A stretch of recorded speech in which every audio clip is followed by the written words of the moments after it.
ओम वंदे मातरम। मित्रों, कैसे हैं आप लोग? क्योंकि बहुत लंबे समय बाद दिखाई दी हूँ तो कहीं भूल तो नहीं गए, इसलिए पूछा।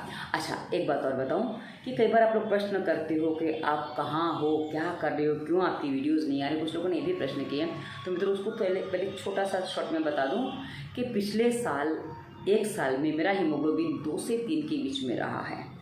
और जैसा कि आप जानते हो, मेरा उद्देश्य दवा मुक्त भारत। और ऐसी अवस्था में जब मुझे ब्लीडिंग हो रही है, मेरे गर्भाशय में सूजन बताई गई है, रिपोर्ट निकाली थी, क्योंकि रिपोर्ट निकालना उस समय अनिवार्य हो गया था स्थितियों के अनुसार। पर हाँ, दवाइयाँ नहीं खाई मैंने, क्योंकि मैं दवाइयों पर विश्वास नहीं करती। क्योंकि मुझे एक बात समझ में आती है, यदि दवाइयाँ खाने से रोग ठीक होते तो आज कम से कम धनिक लोग ठीक होते, उनको रोग नहीं होते। और दूसरी बात, जो भूल हुई हैं, जो गलतियाँ हुई हैं मुझसे हुई हैं, वो दवाइयाँ खाने से सुलझने वाली नहीं है, ठीक नहीं होने वाली हैं। तो मेरा रोग जाएगा पर वो लौट के आएगा। इसलिए मैं दवाइयों पर विश्वास नहीं करती हूँ और मैं अपने आप को अपने प्रकृति के अनुसार ठीक करने का प्रयास करती हूँ। तो जो 1 साल में मैंने गिने चुने कभी कभी कुछ वीडियो डाले हैं, क्योंकि कभी कभी जब हिम्मत आ जाती थी तो वीडियो बना लेती थी, और हिम्मत नहीं है तो वीडियो नहीं बन पाते थे। तो ऐसी स्थिति थी, तो कभी कभी हिम्मत हो जाती थी तो थोड़ा बहुत काम कर लेते थे। और क्योंकि शरीर जब निर्बल हो ना मित्रों, तो मन उसमें अपने आप थोड़ा निर्बल हो जाता है। क्योंकि 2-3 हीमोग्लोबिन में लोग ये कहते हैं कि हम लोग निकल लेते हैं, और मैं एक्टिवा चला रही थी, तो ऐसी स्थिति भी है। तो मतलब ऐसा नहीं था कि मन कमज़ोर था, मन अच्छे से मजबूत था, लेकिन फिर भी जो शरीर साथ नहीं दे पा रहा था, उसमें कुछ विचार नहीं बन पा रहे थे, कुछ चीज़ें नहीं हो पा रही थी, और उस कारण से मैं आपके सामने नहीं आ पाई। आशा आप स्पष्ट हो गए होंगे।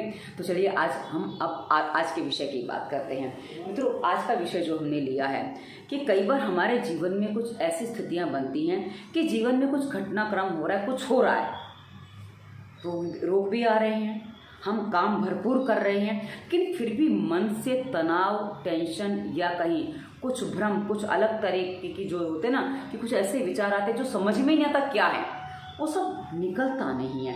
और ये सब कई बार इतना अधिक बढ़ जाता है या हमें इतना असमंजस में डाल देता है, इतना अधिक पीड़ा देता है कि उसके कारण से शरीर में सिस्टम बिगड़ जाता है, जिससे नर्वस सिस्टम के रोग या कहीं सर में दर्द होना, शरीर में कहीं बॉडी पेन होना, उसके अलावा पाचन तंत्र सबसे ज़्यादा बिगड़ जाता है। उसके अलावा अनेकानेक रोग हो जाते हैं, जिसमें शारीरिक और मानसिक हर प्रकार का रोग शामिल है।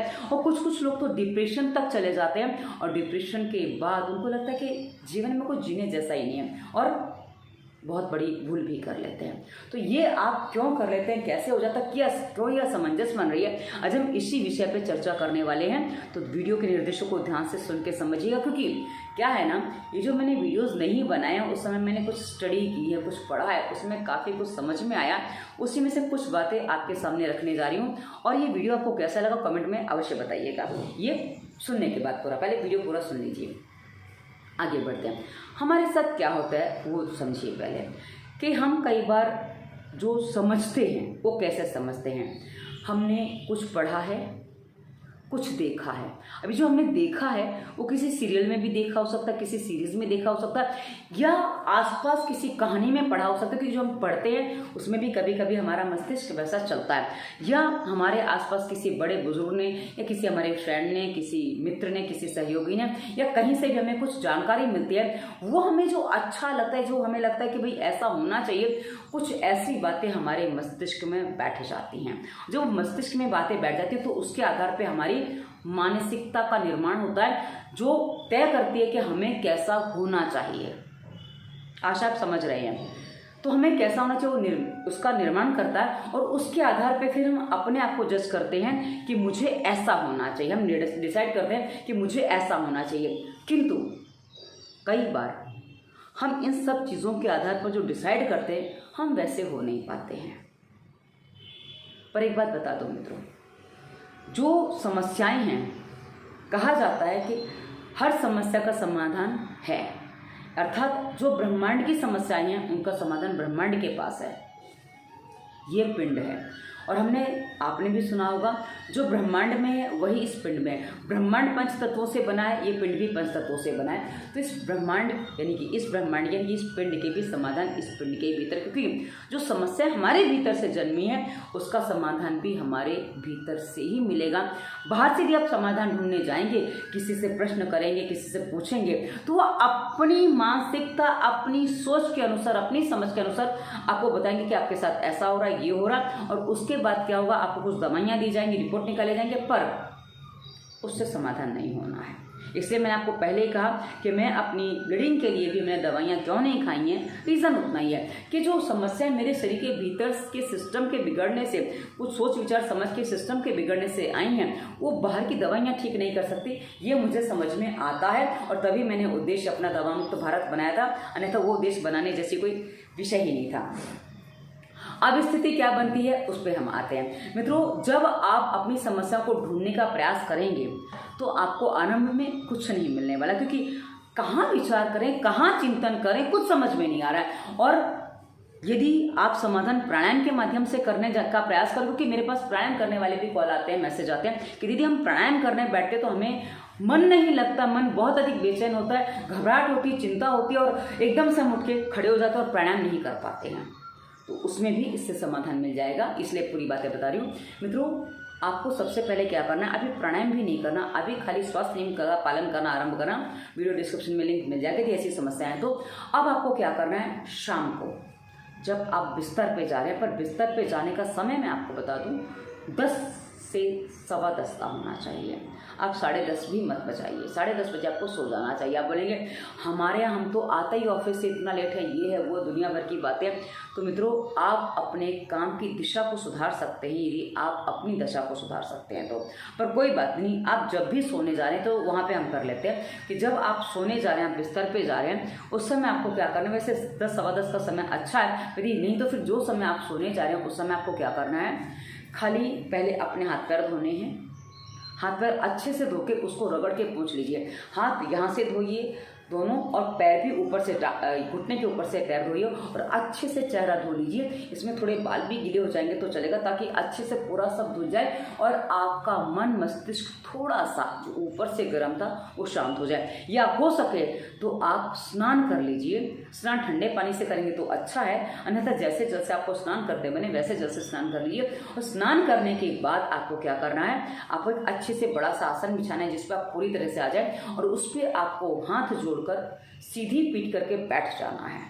बैठने का तरीका कैसा है, इसी वीडियो के डिस्क्रिप्शन में आपको संपूर्ण प्राणायाम प्लेलिस्ट में वीडियो मिल जाएगा। आप समझ सकते हैं कि आपको कैसे सीधा बैठना है। आप एकदम सीधा बैठ जाइए, हाथ जोड़ के आपको बैठना है। और हाथ जोड़ के आपको बैठना है इसलिए क्योंकि आपकी जो शक्तियाँ हैं, आपकी जो पूरा जो ऊर्जाएं हैं वो सारी इकट्ठी हो सकें, जो आपको अपना जो आगे का आपको समझना है उसको समझने में आपकी सहायता करेंगे। अब हाथ जोड़ के आप बैठ जाइए। उसके बाद आपको क्या करना है, आज आपने दिन भर में क्या किया। अक्सर हम रील उल्टी घुमाते हैं बैक में जाने के लिए, तो जो आपने किया है आज पूरे दिन में, तो आप आरंभ वहाँ से करेंगे कि मैंने आसन बिछाया, नहीं मैं बैठा हूँ, उससे पहले मैंने हाथ जोड़े, आसन बिछाया था, उससे पहले स्नान किया, और उससे पहले जो क्रम आपने पूरा दिन किया था, जब आप सुबह उठे थे वहाँ से लेकर, ये पूरा क्रम आपको उल्टा दोहराना है।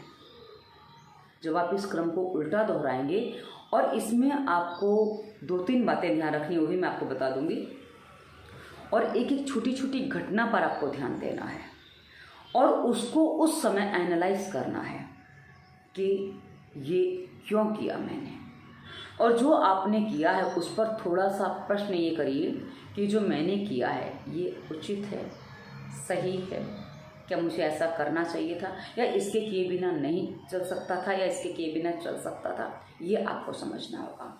उसके बाद क्या होगा, आप जब इस तरह उल्टा चलेंगे, उल्टा देखेंगे, तो आपको समझ में आएगा कि कहाँ क्या आपने किया है।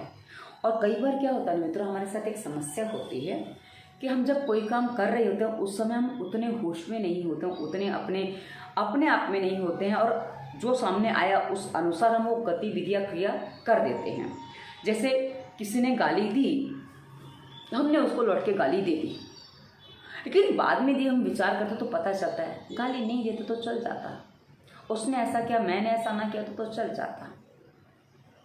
अब मित्रों जहाँ जहाँ आपको लग रहा है उल्टा सोचने में, पूरा दिन उल्टा जो प्रोग्राम है आपका, आपने जब उसको विचार करते हैं, आप मस्तिष्क में उसको याद करें, यदि लगता है कि इस बात के बिना मेरा काम चल सकता था, तो अगले दिन से एक काम करिए कि उन जो चीज़ों के बिना आपका काम चल सकता था उनको हटा दीजिए, क्योंकि वो जब हटा देंगे तो आपकी बहुत सारी फालतू की और ऐसी जो चीज़ें जो आपके लिए काम की नहीं थी वो अपने आप निरस्त हो जाएंगी, हट जाएंगी जीवन से।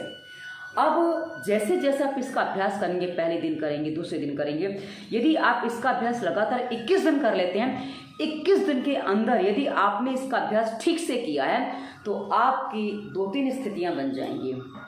पहली स्थिति आपकी बन सकती है कि आपको पता चलता है कि हाय मैं फालतू के कितने अधिक काम कर रहा हूँ या कर रही हूँ।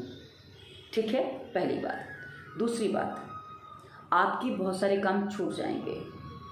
तीसरी बात, हो सकता है आप जो कर रहे हैं उससे आप छोड़ नहीं पा रहे हैं तो आपको रोना आएगा, क्योंकि आप ये समझ पाओगे कि आपके स्वभाव में इतनी सारी बुराइयां हैं जिसके कारण और लोग इतने सारे परेशान हैं, और उस ग्लानि से कहीं आपको रोना आएगा। यदि आपको रोना आता है तो ये आपके अंतर मन को धोने का काम करता है, और यहीं से आपके भीतर आपने जो गलतियां कर ली हैं, आपने जो भूलें कर ली हैं, जिनके कारण से आप अपने जीवन को कोस रहे, जिनके कारण से आपके जीवन में इतने सारे रोग आ गए हैं, इन सब चीज़ों से धीरे धीरे आप अपने आप को मुक्त कर पाओगे। क्योंकि जहाँ रोना आता है ना मित्रों, वो पश्चाताप होता है, और जब हम पश्चाताप करते हैं तो उस चीज़ से कैसे भी धीरे धीरे छूटने का प्रयास करते हैं। अब यदि आपको छूटते नहीं बन रहा है तो उसमें एक तरीका और बता दूं मित्रों, आपको क्या करना है, अपने आप को बताना है कि जब इस काम को किए बिना काम चल सकता है, इस नेचर को इस तरह बिगाड़े बिना काम चल सकता है, तो क्यों इस नेचर को मैंने इतना बिगाड़ा हुआ है। तो मित्रों, जब मुझे प्रॉब्लम है, किसी भी चीज़ से प्रॉब्लम है, तो मुझे पहले सुधार अपने भीतर करना है, क्योंकि मुझे अपने आप को टेंशन फ्री करना है, मुझे अपने नर्वस सिस्टम को ठीक करना है, मुझे अपने तनाव को कम करना है, और सबसे बड़ी बात, मुझे अपने आप को स्वस्थ बनाना है। और जब मेरी इन बातों से मेरा स्वास्थ्य पर इतना गहरा प्रभाव पड़ रहा है कि ना दवाइयाँ काम करती हैं, ना रिपोर्ट में रोग आता है, ना प्राणायाम में कर पा रहा हूँ या कर पा रही हूँ, तो ऐसी अवस्था में मुझे क्या करना चाहिए, तो मुझे उन चीज़ों को वहाँ से क्लियर करना होगा जहाँ से मेरे साथ समस्याएं खड़ी हो रही हैं। अब यदि मुझे इतनी सी बात आसानी से समझ में आने लग जाती है तो वहीं से, क्योंकि मैंने अपने नेचर में बहुत परिवर्तन किया है, यदि मैं अपने नेचर को, क्योंकि जो मेरे आसपास के लोग हैं वो भी बताते हैं कि हाँ आपके नेचर में बहुत परिवर्तन आया। गुस्सा अब पहले जैसा नहीं बचा है, क्योंकि पहले जिस बातों पे गुस्सा आता था वो समझ में आ चुका है कि ये निरर्थक है। हाँ, कभी कभी जब आप फ़ोन करने के बाद मुझे कहते हैं कि फ़ोन पर आप बता दो, मेरे पास वीडियो देखने का समय नहीं है, तो हम भी कह देते हैं कि यदि आपके पास अपनी समस्याओं के समाधान के लिए समय नहीं है तो हमारे पास भी आपके लिए समय नहीं है। तब ये आवाज़ मेरी थोड़ी सी उग्र होती है, क्योंकि आपको आपकी बातें मुझे समझानी है, बतानी है। यदि आप मेरी बात को बुरा मान लेंगे तो कभी मेरे पास नहीं आएंगे, कोई प्रॉब्लम नहीं, क्योंकि आप वैसे भी जिस तरह से समाधान चाहते हो उस तरह से समाधान संभव नहीं है। अब यदि आप निर्देश सुन लेते हैं, पालन कर लेते हैं, तो आप मेरे बारे में कभी उल्टा सीधा विचार कर ही नहीं सकते। तो बस उतना सा कभी कभी, पर हाँ वो गुस्सा वैसा नहीं कि भाई आपको बोल दिया बस काम वहीं ख़त्म हो जाता, उसके बाद वो मस्तिष्क में कुछ नहीं रहता है। वैसे ही कभी कभी फेसबुक पे भी हो जाती है, कभी कभी कुछ गर्मा गर्मी हो जाती है कमेंट और उसमें, तो वहाँ भी थोड़ी बहुत हो जाती है, पर वो उतनी ही रहती है जब वो लिख दिया, बोल दिया, काम खत्म, उसके बाद उसको लॉक करके उसको हटा दिया। अब जीवन कैसे चलता है, क्योंकि जीवन हम जितनी सरलता से चलाते हैं, क्योंकि जब कोई कुछ कह रहा है हम उसको समझे बिना उस पर आरोपण करते हैं, अपने विचारों का उसके ऊपर थोपने का प्रयास करते हैं। जब वो ना माने तो तनाव होता है, पर जब हम अपने आप में अपनी बातों को इस तरह उल्टा चला के देखते हैं तो जो समझ में आता है उसके बाद हम ये आरोपण करना, दूसरों पर थोपना बंद कर देते हैं, क्योंकि हमें समझ में आ जाता है कोई लाभ नहीं है, ये हमने कितनी बार थोपा है, सब हो चुका है, कोई लाभ नहीं है। और ये जब समझ में आता है ना मित्रों, वहीं से हमारा माइंड क्लियर होता है, हमारा मस्तिष्क क्लियर होता है। और जब मस्तिष्क क्लियर होता है ना, तो यहाँ जो सहस्त्रार चक्र है ना, जिसे पिट्यूटरी ग्लैंड कहते हैं, वहाँ से गुड हार्मोन्स का रिसाव होना आरंभ होता है। अब जब गुड हार्मोन्स का रिसाव होना आरंभ होगा तो धीरे धीरे वही हार्मोन्स आपकी पूरी बॉडी में जब प्रभावित होते हैं तो आपके प्रत्येक तंत्र को, प्रत्येक यंत्र को, प्रत्येक सिस्टम को, और साथ ही जिसमें सबसे बड़ा होता है नर्वस सिस्टम, उसको संपूर्ण रूप से ठीक करने का वो काम करते हैं। यदि आप इतनी सी बात को अपने भीतर से स्पष्ट कर लेते हैं, समझना नहीं है, स्पष्ट करना है। समझने में और स्पष्ट करने में अंतर है। समझाता कोई, हम उसको समझने का प्रयास करते जो समझ में नहीं आता, पर स्पष्ट होने का मतलब है मैं अपने भीतर से क्लियर हूँ कि मुझे क्या करना है। यदि हम अपने भीतर से क्लियर हो जाते हैं तो अपने आप ही हमें सारी समस्याओं के समाधान मिल जाते हैं, और फिर हमें फर्क नहीं पड़ता, फिर हमें अंतर नहीं पड़ता कि उसने मेरे बारे में क्या कहा, वो मेरे बारे में क्या सोचता है, उसने मेरे को ऐसा क्यों बोला, कोई मैटर नहीं करता है। और जब हमें कोई मैटर नहीं करता है क्योंकि हम अपने आप में जी रहे हैं, हमें पता है कि हम क्या हैं, हम जब समझ लेते हैं कि मुझे क्या करना है, मुझे कैसे करना है, तो उसके बाद कोई क्या कर रहा है समझने की आवश्यकता नहीं होती और उसको कुछ लगता भी नहीं है। तो मित्रों, अब आप जो प्राणायाम करिए, समझने के बाद जब आप प्राणायाम करते हैं, कहा ना डिस्क्रिप्शन में हमने सारी वीडियोस दी हैं। दवा मुक्ति और वायरस के प्रभाव प्लेलिस्ट में आपको अपने रोगों पर वीडियो मिलेगी, और ना मिले तो हमें बताइएगा, हम आपको और बता देंगे कहाँ आपको वीडियो आपके रोग अनुसार मिलेगा। तो वीडियो देखिए, पालन करिए, और उसके बाद आगे की प्लेलिस्ट देखकर यदि आप पूरा पालन करते हैं ना मित्रों, तो आपके हर रोग का समाधान, क्योंकि जब आप अब इस बात को समझने के बाद जब आप प्राणायाम करेंगे ना, आपका प्राणायाम बहुत अच्छे से होने वाला है। और जो शांति से प्राणायाम करेंगे, वो जो पहले प्राणायाम कर रहे थे, जो हफ्ते भर में जो प्रभाव नहीं दिखता था, अब वही प्रभाव आपको 2 दिन में दिखने लगेगा। हो सकता है आज करें, अभी दिखने लगे। और यदि आप सांसों पर ध्यान करना सीख जाते हैं तो वहीं से आपको प्रभाव दिखना आरंभ हो जाएगा। सांसों पर ध्यान अर्थात भस्त्रिका प्राणायाम, वहीं से आपको प्रभाव मिलना आरंभ हो जाएगा। तो मित्रों, हर समस्या का समाधान है, बस आपको थोड़ा सा समझना है और थोड़ा सा स्पष्ट होना है। समझने से अधिक स्पष्ट होना है। यदि स्पष्ट हो जाते हो तो आप समाधान कर पाते हो, अन्यथा उलझे रहेंगे, कभी नहीं सुलझ पाएंगे। डिस्क्रिप्शन के लिंक एक बार अवश्य चेक करिएगा। अंत में नंबर कंसल्टेंसी के लिए दिया, और इंस्टाग्राम फेसबुक का लिंक भी आपको मिल जाएगा, वहाँ पर हमें फॉलो भी कर सकते हैं। वहाँ बहुत सारे ऐसे मोटिवेशनल थॉट्स देते हैं जो आपको जीवन जीने में आपकी सहायता कर सकते हैं। तो आज की वीडियो को यहीं विराम देते हैं। धन्यवाद। वंदे मातरम।